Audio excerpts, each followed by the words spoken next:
Hello everyone, welcome back to my channel. My name is Jasmine. I am the owner of the Oasis Mental Health Counseling Services, and I'm also a licensed mental health counselor. Welcome back. It is super good to have you here today. Today what I want to talk to you guys about are 3 assumptions people may have of Christian therapists. So let's dive in.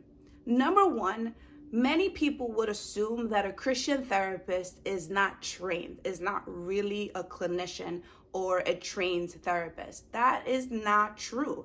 A Christian therapist can also be trained and has credentials to be able to do therapy. But it is important that no matter how the therapist communicates who they are, right? No matter how they want to advertise their business or their role as a therapist, you must always do your own fact sheet, check. You want to make sure that they do have the credentials. But overall, it's important to understand that when a therapist communicates that they are a Christian therapist, do not just assume, oh, they're just going to talk about the Bible and they haven't been to school. That is not true. A Christian therapist is capable of being also a clinician and more than likely is trained, specifically if they're communicating that they are a therapist. That means that they have gone through the training, and if they are also putting an L before their name, that means they're licensed, right?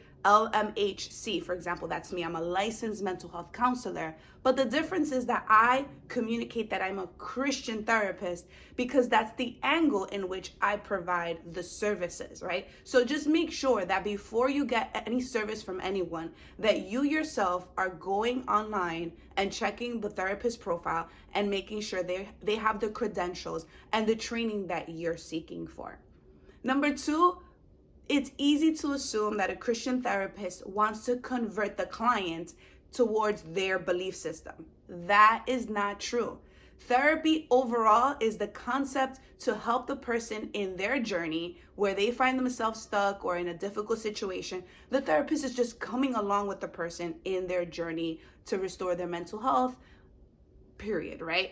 So the Christian aspect, many people could get confused. Oh, this person is going to convert me to Christianity. No, when you're seeking therapy from a Christian therapist, what's happening is that you are considering their insight on faith, right? You are considering and want to explore that perspective that a Christian therapist will bring you, which is basically the implementation of the Word of God, that the therapist's foundation is faith-based. And so if you're seeking that, if you want God to be involved in your sessions, if you want the language of the Bible and spirituality and faith to be implemented, then that's when a person seeks out a Christian therapist. But a Christian therapist's agenda is not to convert the client into their faith. And finally, it is very much assumed that a Christian therapist can only see Christian clients. Again, that is not true. As Christian therapists, we're not seeking to help only those who believe in Jesus Christ, right? Jesus came for everyone, right? He loves everybody, right? In their situations. So it's very important to understand that a Christian therapist is not just trained and focused on meeting those who only, follow the Christian faith. But it is very important to understand that when seeking therapy from a Christian therapist, that's the environment that you're walking into, an environment that's Jesus-led, right? An environment that the faith of the therapist, their foundation is Jesus Christ. So if that's something that it doesn't settle well with you, if that challenges you, then obviously that won't be the client's desire to seek out that type of therapist. But if that's something you want to explore and implement, then yes, all is welcomed. All who seek therapy is welcome.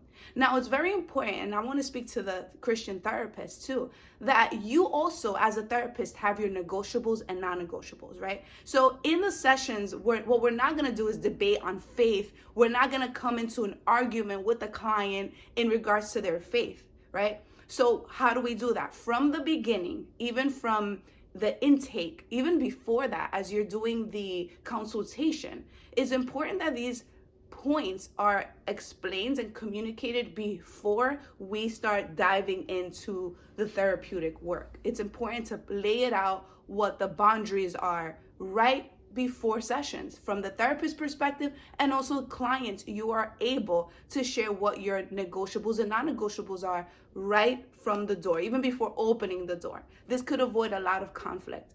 But overall, I wanted to share with you guys those 3 assumptions that people may have of a Christian therapist. If you have other assumptions that you want to leave down in the comments below, I want to hear them. And until next video, and we're going to be sharing more about faith and mental health, let me know what you would like for me to share with you in regards to these topics. Take care, and I'll see you soon. Goodbye.